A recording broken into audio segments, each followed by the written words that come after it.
the root of marketing is market. We forgot a lot about market and we focus on the ing, the act of marketing. Marketing happens in a market, and the market team needs to be intimately familiar with the watering holes of where customers live, their problems, their challenges. Who do they trust? Who do they respect? Who influences them? Who are their vendors? Who are their agencies? Who do they pay? What are their business challenges? What are their business initiatives? That's what constitutes a market. And that means that those relationships, that's Nearbound. Nearbound is the relationships that connect people so you can surround the customer. Outbound was about targeting. Inbound was about attracting. Nearbound is about surrounding the customer with the voices they already trust. And I believe that should sit in the marketing team, absent it not being C-suite visible. Exit.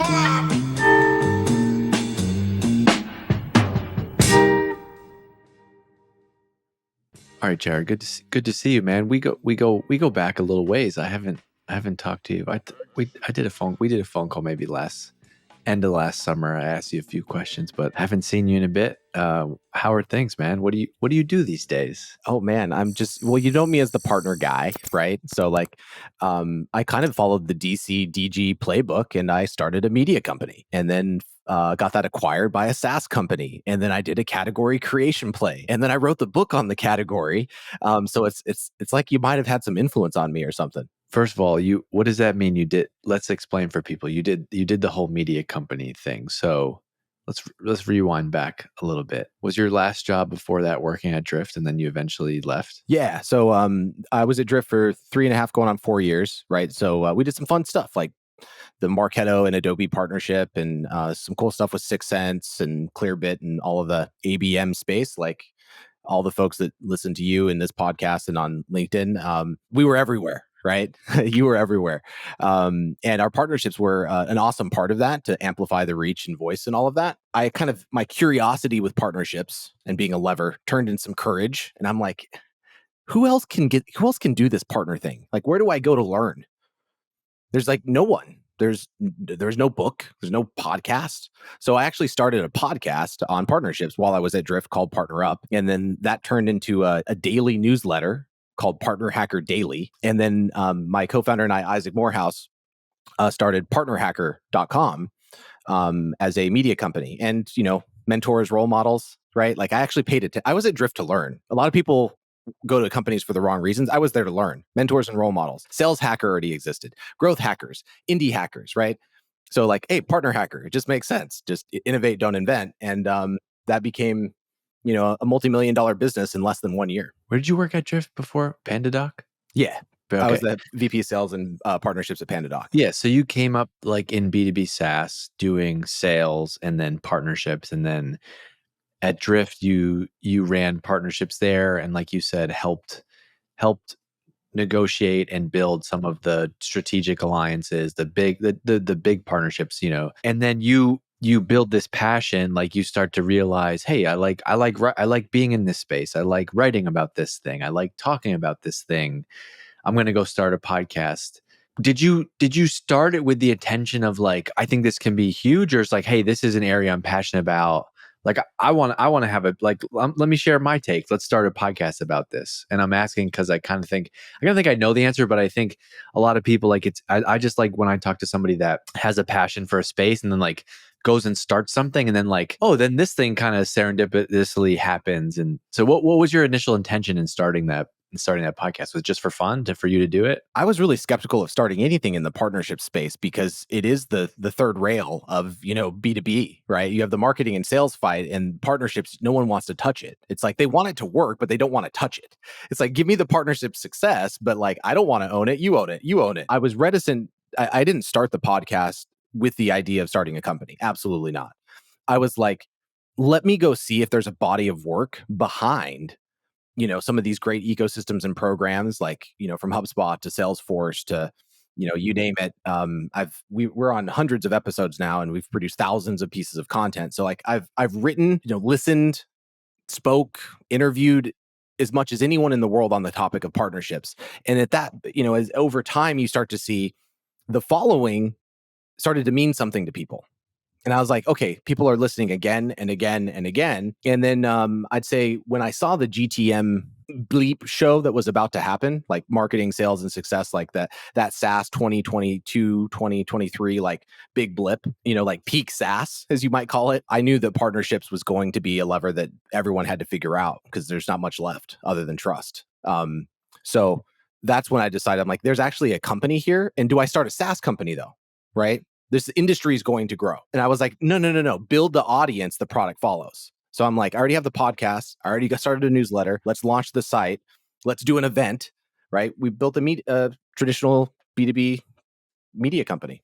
I've such a similar story of like how I really made Exit 5 become a thing. It was like, obviously I've been a VP of marketing, I've been a CMO. I did the work and similar to you, like, you had a quota, you carried the bag, like whatever you want to call it, you did that.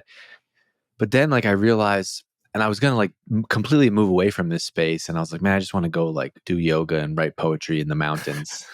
But Did you then, go to Peru, DG? Like not yet. And, but then I was like, man, I did this yesterday too. I was like, never touched the mic. Yeah, hit the mute button. Yeah, hit the mute button. So I've been like creating content and like writing on LinkedIn and having a podcast talking about B2B marketing for so long. I just had that epiphany one day. I'm like, oh my gosh, like you have the product. You don't need to go build software. Like this could be the thing. And I think like you do so many interviews. I don't claim to be an expert. I share the things that I've learned, but I've learned so much by doing, you know, I'm on 150 episodes of this podcast. Let's say each one of them is an hour. On top of my decade of experience doing marketing, that's 150 hours of like getting to talk to people like you and other VPs and CMOs and founders and whoever. Like that stuff compounds. And like I happen to be good at the content creation piece. Like, oh yeah, like don't go build software. Like this is your unique thing. And there's other examples of this, like SalesHacker, like we've talked about with SalesHacker. And that's kind of how I stumbled into like creating Exit 5. It's like not just being like Dave's podcast, but like, oh yeah, there's a media company in here. So it's cool to hear. It's cool to hear you replay the hits of that story. When was the first? What was the first like? You said 7. I don't know if you said multiple figure. I don't know what figures you said. Yeah, so we turned into a multi-million-dollar business in less than a year. So you turned it into a multi-million-dollar business in less than a year. What was the first way that you made dollars? Like, how did you go from like, was it like one company reached out and you're like, for me, it was like this company, like I had a paid community. And so it was a little bit different. I already had like revenue that way. But then like this one company reached out and they're like, hey, can we sponsor your podcast? And I was like, yeah, I guess so. Yeah, sure you can. And here's the cost. And they did it, and they did it for 3 months, and they wanted to book it again for 6 months. And I was like, whoa, I just created a $100,000 channel out of nowhere. And that was kind of the thing. What was it for you? So I'll go back to the beginning. So I bartered to get reach. So for example, I could see you bartering. That's a great idea. So I went to Crossbeam was like the first big like partner tech company that was like SaaS-Native. I went to Crossbeam. They had some good content, like a state of partnerships annual report. They had an email list of 15,000 people. And I was like, hey, I'll trade you a sponsorship if you highlight the new partnerships podcast in your newsletter, right? So I did. They were like my first sponsor for the first X amount of time, and that allowed me to take off, right, and get in front of that audience and work with them. But if you fast forward, I didn't actually monetize PartnerHacker probably for a year and a half, because it was just a podcast back then. So about episode 50, 60, somewhere in there, we're like spring of 22. I was like, okay, so we're going to turn this into a real business. We actually monetized the launch of partnerhacker.com. So it was like, hey, this is the first dedicated site to like B2B SaaS-Native partnerships. And I got 7 partner tech vendors to be the launch partners. And prior to being the VP sales at PandaDoc DG, I actually was CEO of a SaaS company. And then prior to that, I actually owned my own marketing agency. So I love creative campaigns. So what we did is we created a launch campaign. We took over an event, right? So it was like this big takeover. We had a booth. We had all of our sponsors involved. We got the entire partner ecosystem, buzzing about the launch of PartnerHacker. Each of these sponsors got placement in PartnerHacker Daily. They got plugs in the podcast. They got the event that we did live. So I created an experience. So the launch was a big deal. We had all of these analyst firms, covering the launch of partnerhacker.com. And we also helped them write really good content.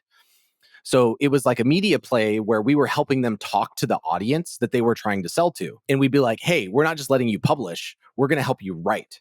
So my only hires at PartnerHacker early on were like, content people, right? Like we helped partner tech vendors speak to the partner audience and help them do so in a way that was helpful, not just, hey, here's our products and our features, but like actually talking about problems, because we were closer to the customer than they were, right? So that was the first one. And then our number one monetization after that was events. So we did Ecosystem Week.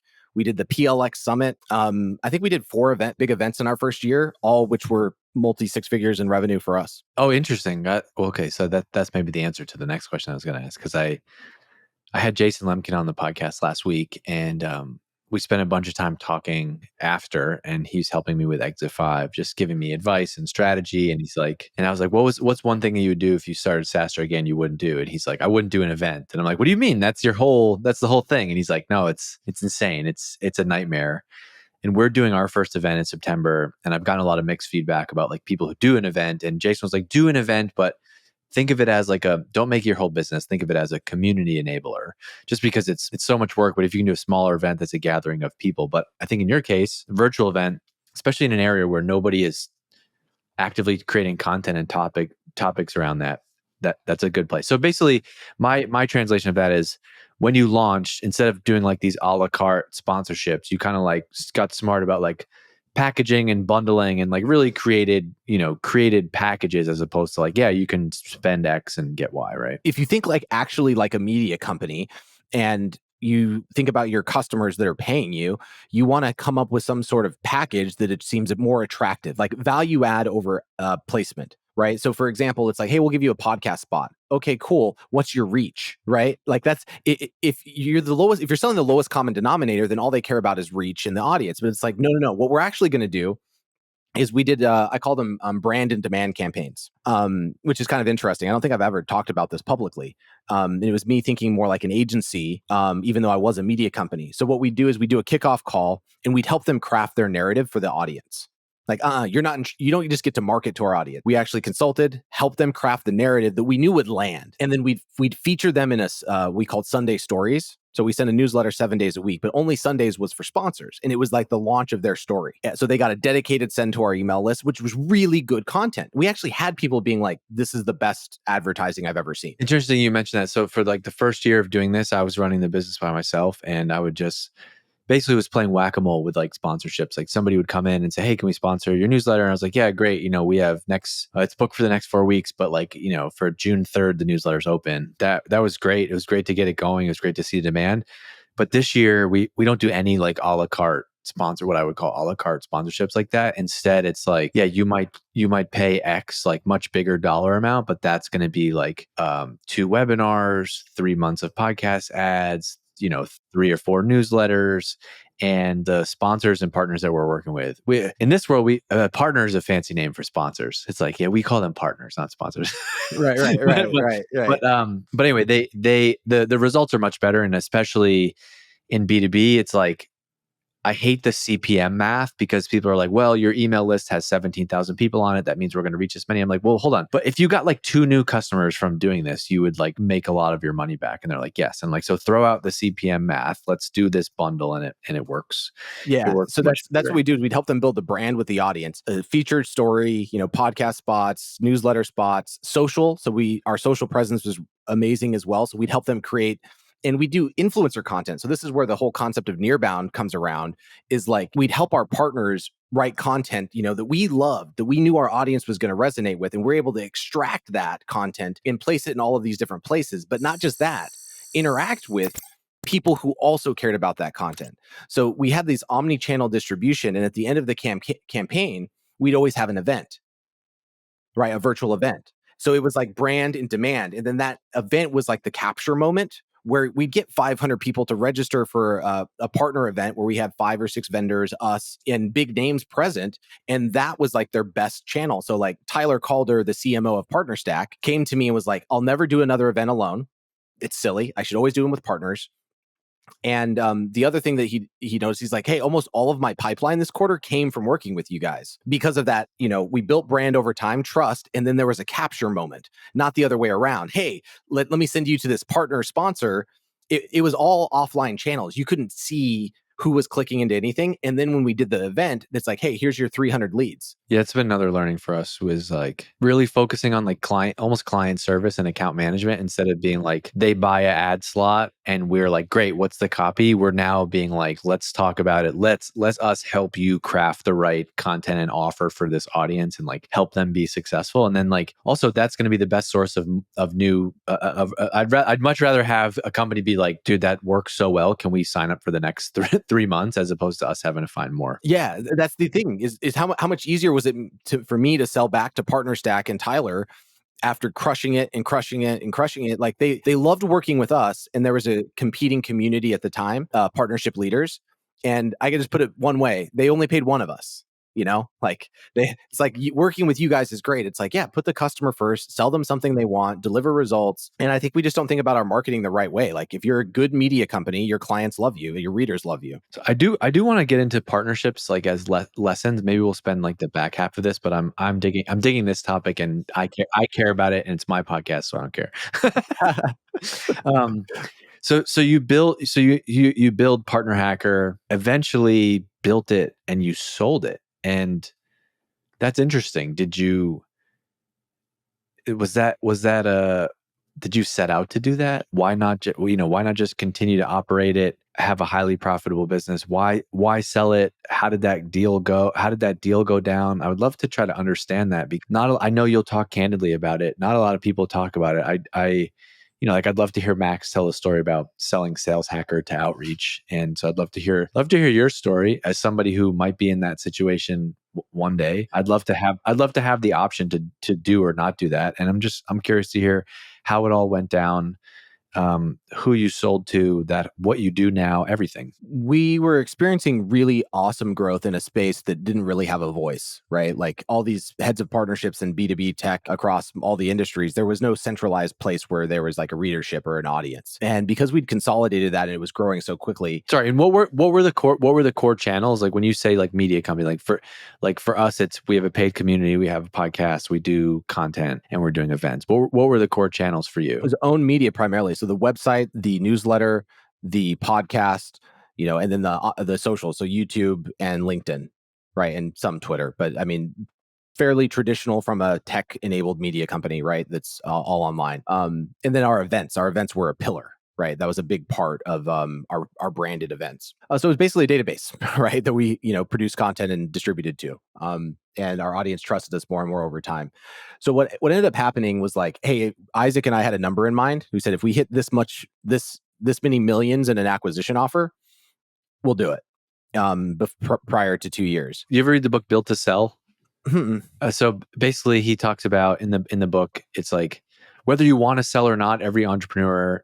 And I think that anybody who says like I'm never going to sell is lying to you. I think every entrepreneur has a number at some point, and he says like even if you don't want to sell, it's a good exercise to at least write down that number and put it away, and just like and then go to work, and then if that number comes up, then you can go and discuss it, right? 100%. So we had a number, and we'd been working with who would acquire us. Well, our customers, right? So the partner technology companies, and we started to have some conversations organically where they're like, hey, maybe this should come together, kind of like SalesHacker and Outreach, right? So they started to float phrases like that. Maybe we should acquire you and kind of turn you into our marketing and media arm. And that kind of created a three-way bid between three partner tech companies who were all paying clients of ours prior, right? So like no one would buy us if we hadn't done the thing that we were telling them that we could do for them. So all three of these were paying customers before. And the one that we knew which one we were going to sell to at that stage, because it was the alignment was just so good. It was way too good. And that was Reveal. So Reveal.co, they're a competitor to Crossbeam. And frankly, we've kicked their butt like massively since the acquisition, like massively kicked their butt. You have kicked Reveal's butt. Crossbeam's butt. We've kicked Crossbeam's butt. Yeah. Okay. So, Okay. which has been fun, Yeah, and I love Bob. I love the team. So it's not me throwing shade. Like, And so hey, Reveal had cash. They've raised $50 million, right? So like you have to have cash to be able to do this. And then why does M&A happen? M&A happens because the acquiring company believes that you have something that they can't do without you. And that was creating a category, actually. So here's an interesting story. Simon, the CEO of Reveal, he's the one that actually came up with the word Nearbound. And the second that I heard that word, I was like, y'all don't know what you have. That is it. It's perfect. It's absolute. It's like chef's kiss perfect. And I know he didn't know what he had because I bought nearbound.com. Did you throw that into the acquisition? You're like, and I own nearbound.com. Yeah, and I said, well, this is when we knew the deal was going to happen, DG. I said, look, here's what we're going to do, and I feel I'm actually proud of this because if I look back, what am I holding right here? I'm holding Nearbound the book, which is a #1 bestseller on every category, only second to Elon Musk's biography in the business. Like we kicked butt. We turned PartnerHacker into Nearbound.com, right? We flipped everything into a category creation play, and that was our vision. Hey, let's take the media company and do kind of what HubSpot did with Inbound. Let's create the category. Let's create the event. Let's create the book. So it's not the Partner Up podcast anymore. It's the Nearbound podcast. It's not the Partner Hacker Daily. It's the Nearbound Daily. And we've put that lexicon and that language into the market to where really respected big people use Nearbound now. But that was the pitch to Simon. It wasn't just like, we're going to buy your website and your list, and then like you guys are going to go do something else. Right? It was like very much like you said, you can turn us into your marketing and media arm, but it's also, and we're going to help you build this category of Nearbound through the media arm. Like it wasn't just like purchase, done, over, right? Yeah, I think there's an interesting book that the older I get, the more I recommend it, which I guess I've appreciated its lessons more over time than less. And it's called The Sumo Advantage. And it's written by the founder of TrueCar, which is really funny. But he kind of talks about how the art of deal making in a partnership, like a big alliance, like we're talking big deals, and and M&A is a big deal. And one of the things he talks about is that any alliance or M&A or kind of strategic transaction requires the party that is the little going to the sumo, right? The bigger party, you have to control the vision. The sumo will never come up with the vision. Like you're never going to be acquired unless you have something to sell, right? So when Isaac and I told Reveal, here's exactly what we're going to do when you sign this deal, they went, done. Right? Like, what you're going to do? Amazing. Like that's what they were buying. They weren't just buying partnerhacker.com. They were buying the plan. Were there any moments of like, I don't know if imposter syndrome is the right word, or fear or vulnerability, where you're like, it's a little bit like just taking off your clothes and standing there naked, and you're like, hello, we'd like you to buy us, and here's how we want it to go. Were you in a position where like, was that an uncomfortable ask? Did you feel like, yeah, even if they say no, like we're going to keep building this thing? The M&A conversations happened organically, and then we took it seriously once they started happening. Right. How did it happen organically? So we were launching our first event before we rebranded to Nearbound.com and the acquisition, right? We were still PartnerHacker. In the first event, we called it PLX. So the X was a variable, partner-led everything. It was a 5-day event, partner-led marketing, partner-led sales, partner-led success. And we brought all of these different, we had over 120 speakers, 5,000 people for an event that didn't even exist 90 days prior. So like in the buzz of all of this, and they're like, oh my gosh, this looks amazing. It has its own soundtrack. Like you have magicians that are running, in between shows. We won Air Meet event of the year. So like Mark Killens, you remember Mark, of course, he was the CMO at Air Meet, and he was like, Jared, I'm not kidding. That was the best virtual event in Air Meet's history. We didn't just produce an event, we produced the best event Air Meet had ever even seen. It was out of this world. Like it was actually great. And in that process, they were like, okay, y'all are the real deal.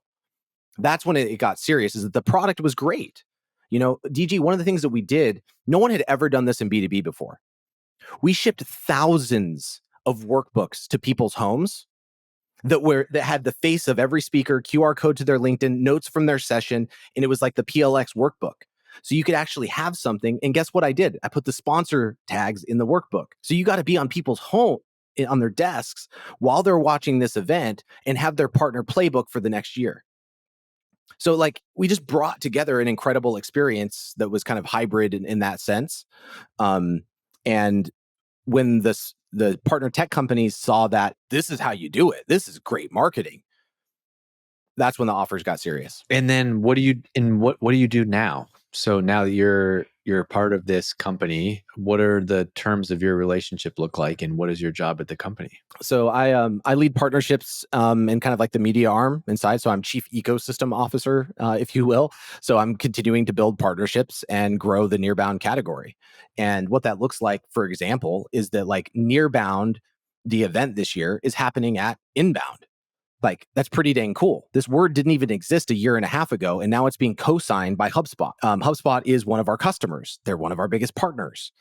They're distributing us into their 1,700 ISVs and their thousands of agency partners. And now we have 14,000 companies on the Reveal network. So we spend a lot of time, and I spend a lot of my time maximizing network effects. Like the HubSpot relationship is a network effect. Like being at their event and having Nearbound as the unofficial official partner track. So if you want to learn about partnerships and you're going to be at Inbound this year, where do you go? You go to the Nearbound event. We got our own stage. We got our own experience. It's our own brand, and it's on the main floor. So you're back flexing more of your partnerships muscle, but who's like operating the media company now? So co-founder Isaac Morehouse is the chief market officer at Reveal. So he runs the day-to-day of the media brand, just making sure that the newsletter goes out on the day-to-day. The podcasts are scheduled, but we have a content marketing manager. The Nearbound.com media team is run with about 5 people. Got it. It's not. And are you huge. still involved in that?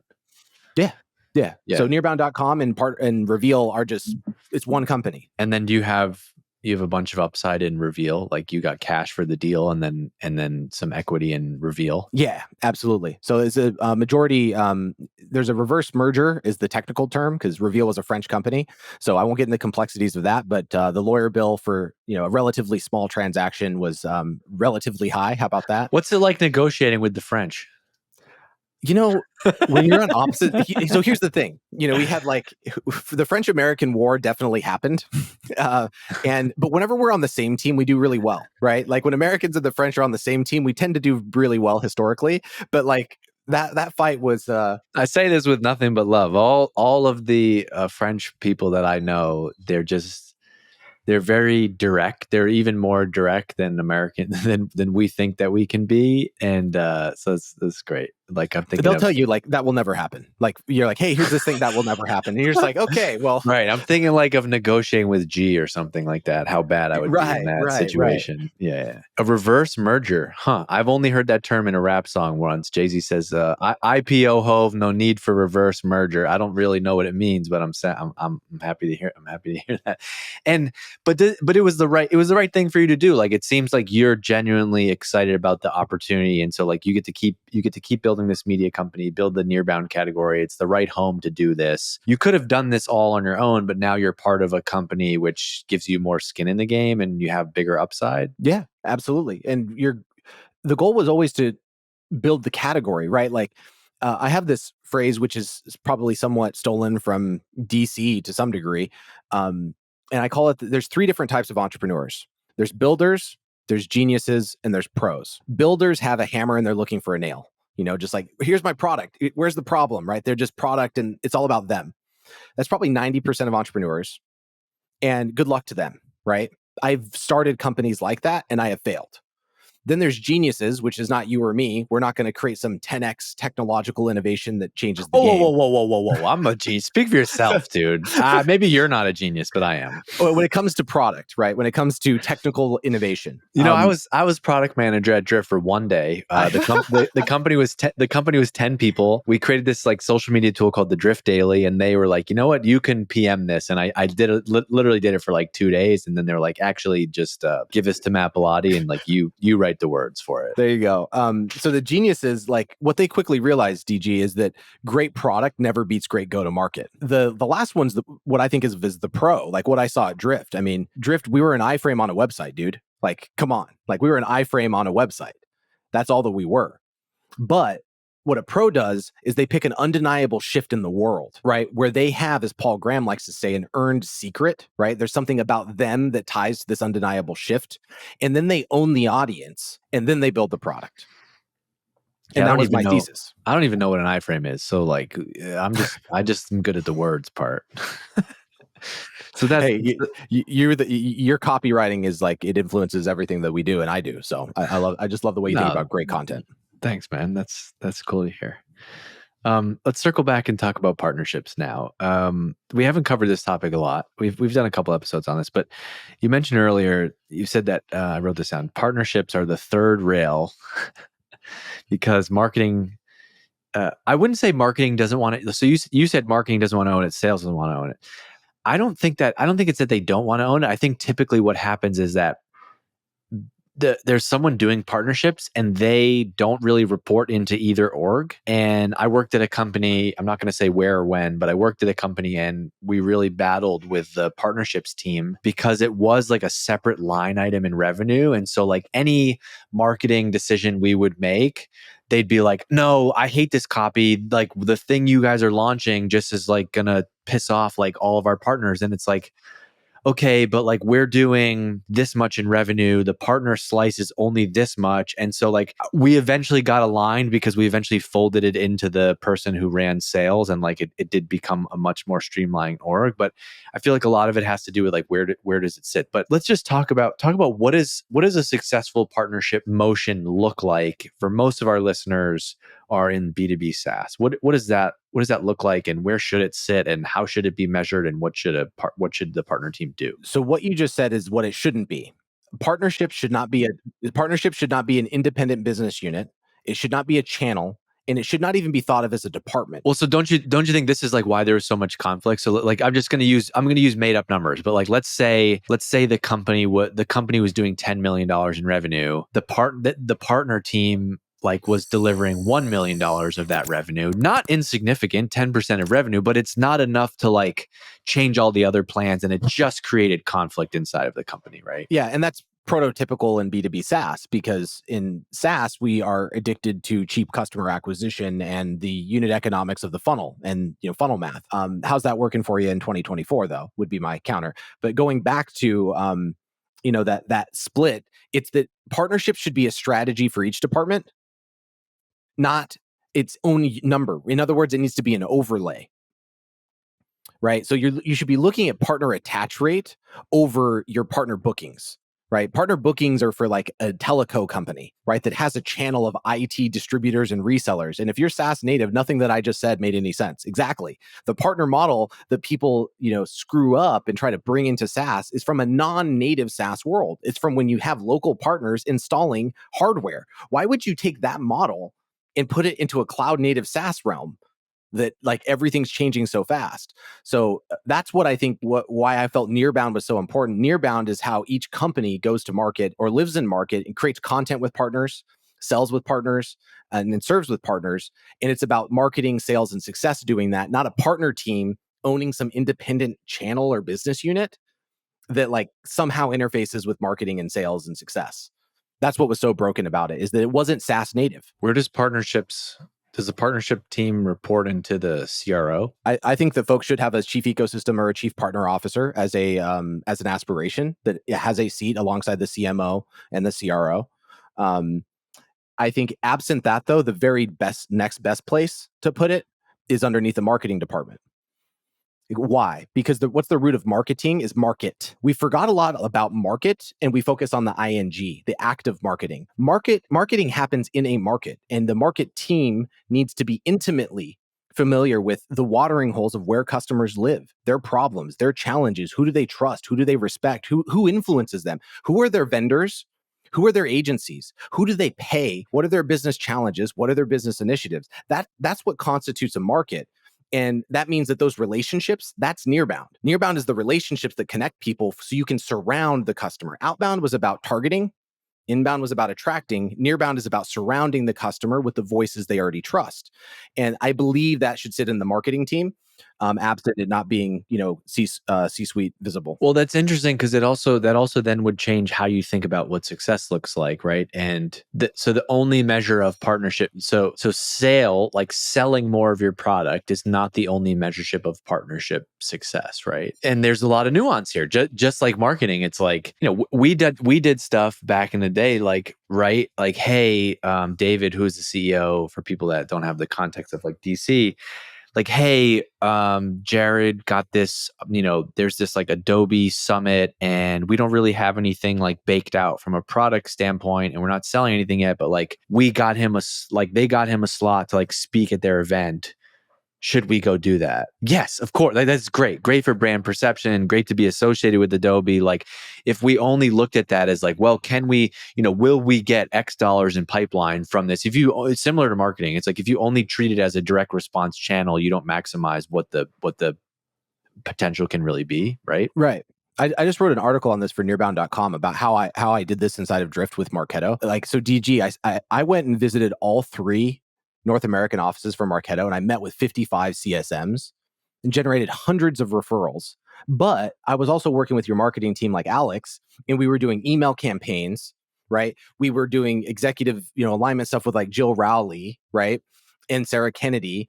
They were at the hypergrowth event. And then what we did is we launched conversational ABM. So it was like a productized integration, right? Like we called it something in the DG playbook. We didn't just launch, hey, it's the Drift and Marketo integration. It's the conversational ABM.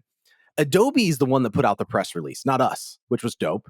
And keep in mind, this wasn't just DC, David Cancel speaking at the Adobe Summit.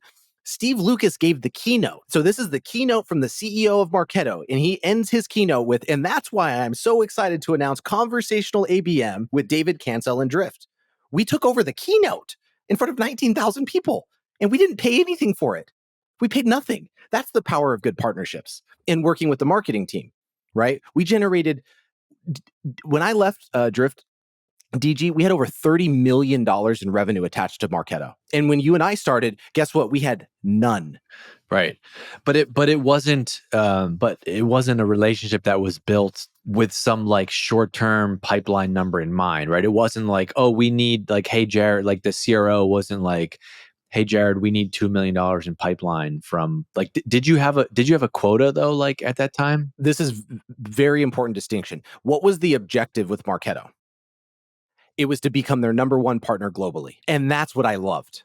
That objective is like, we're going to be number one. Is measured by what? And then it's like, okay, by number of active installs. So we had to go from pipeline to closed won to success is measured by, on our growth. So our attached revenue. So how much in the Marketo install base was Drift's revenue? So it was a very much aligned across every department. And that was our ISV or tech like alliances program. That doesn't count like marketing agencies that we also had. It was attached to, overall the book. So it was like, hey, it was $5 million, then 10, then 15, then 20, as long as that was growing. And we won, Adobe Partner of the Year. So it was like, boom, that's what we set out to do, was we wanted to be number one. And do you think the last couple of years partnerships had a lot of momentum because like, especially in SaaS, like a lot of companies did layoffs. There was this kind of like return to rigor, and the kind of flashy growth tactics and spending kind of went away. And partnerships is right in that sweet spot of like, you don't necessarily have to spend to make to find an effective way to drive revenue. I've really been I don't have a lot of deep experience in this space, so I'm hoping you can talk to that. But it does feel like there's been a renewed momentum. I don't know, maybe it's because you all created Nearbound. I don't, but So or I'd there love to seems to take be some some credit for like that. so there seems to be some forces of like of people focusing more on that, like, hey, we got to do more with less here. Like, how can we drive growth efficiently? Oh, like partnerships is probably a great way to do that. So this is where that undeniable macro shift in the world, going back to my comment about the 3 different types of entrepreneurs, is that, I said that great product never beats great go to market, but great go to market never beats great network effects. And when people start to understand that, like, all gains, and this is a Naval Ravikant quote, all gains in life, whether in wealth, life, personal relationships, or business, come from compound interest. Play long-term games with long-term people. What people are realizing is that the linear funnel, right, is a faucet.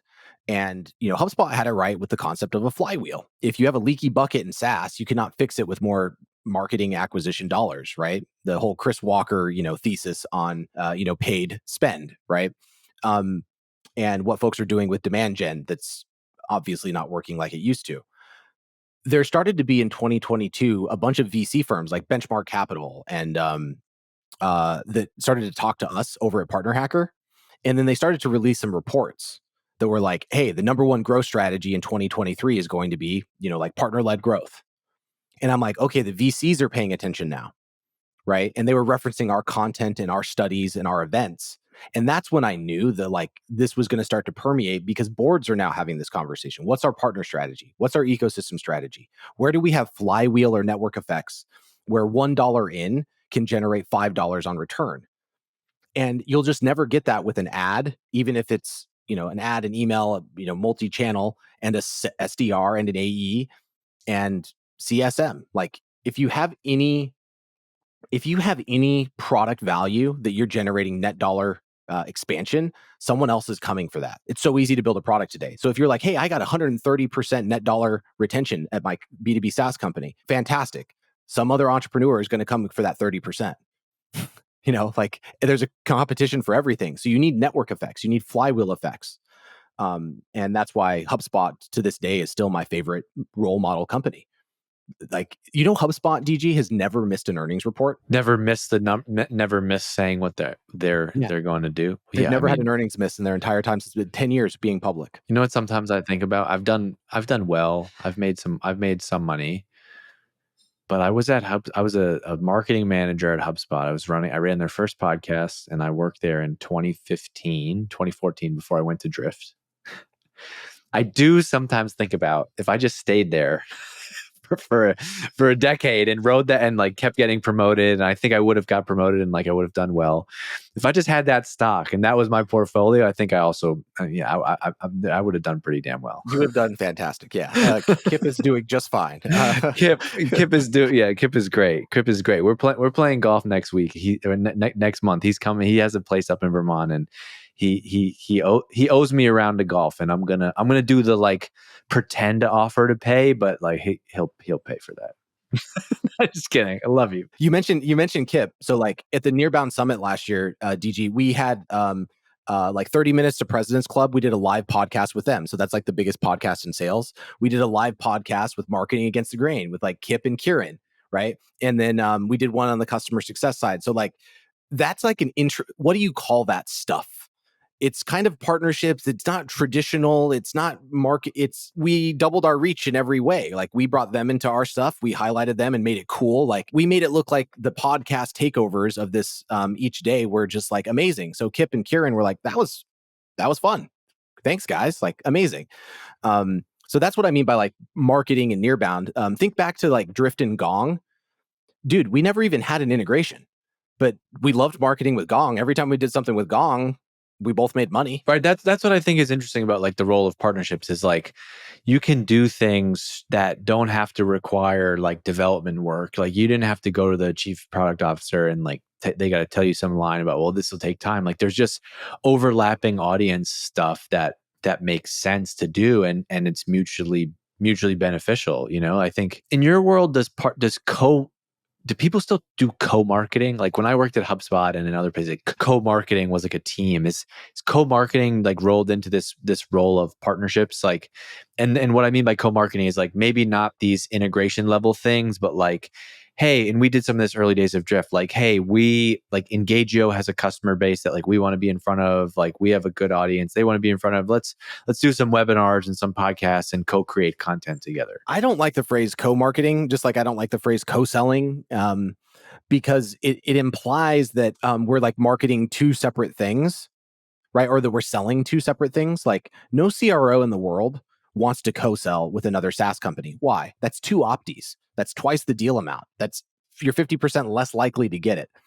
So it's more about attaching influence, right? So if we were to think about an annual campaign plan or a quarterly campaign plan, right? You're going to sit down and you're like, hey, here's the strategic thing that we're doing this quarter. It's going to involve what? Emails, maybe an event at the end, a virtual thing, and maybe an in-person. It's going to involve podcasts, media, newsletters. And then all that you do from a planning perspective, DG, is you go, okay, so here's our campaign.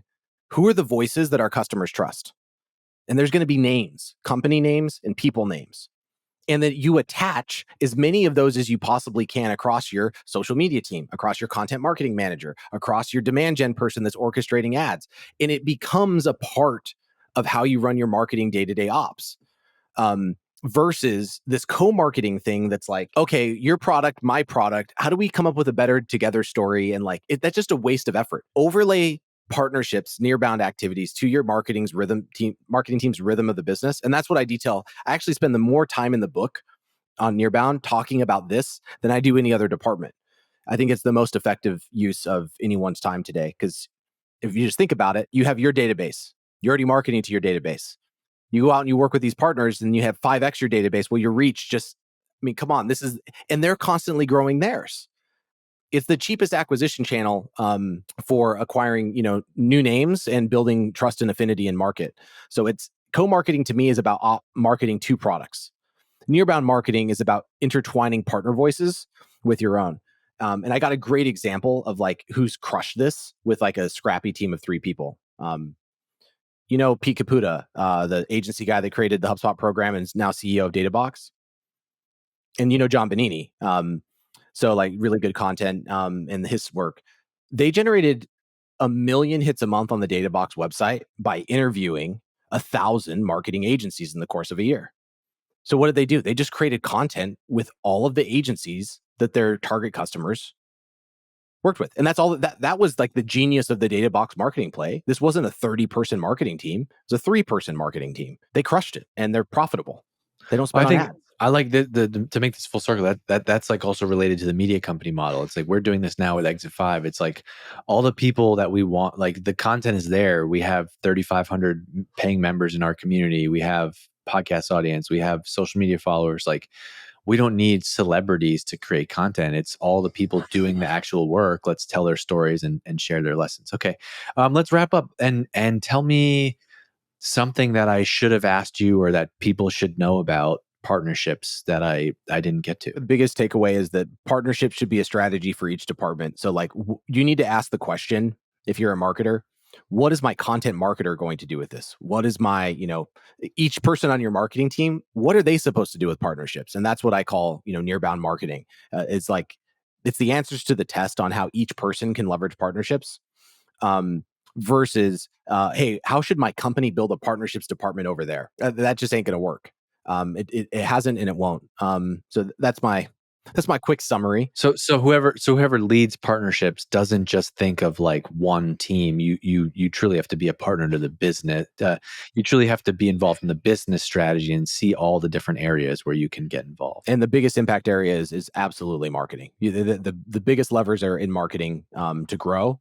The biggest leverage to retain is obviously on the success side. But I think marketing is by far the biggest growth lever that folks have in front of them right now. All right, Jared, good to see you, man. Good to hang out. You gave me a lot of energy today. This is great. Yeah, good seeing you again, DG. Been too long, my man. Go find Jared on LinkedIn, Jared Fuller. The best thing you can do is send him a note, connect with him there, send him a message, tell him you heard about him, you listened to him on this podcast.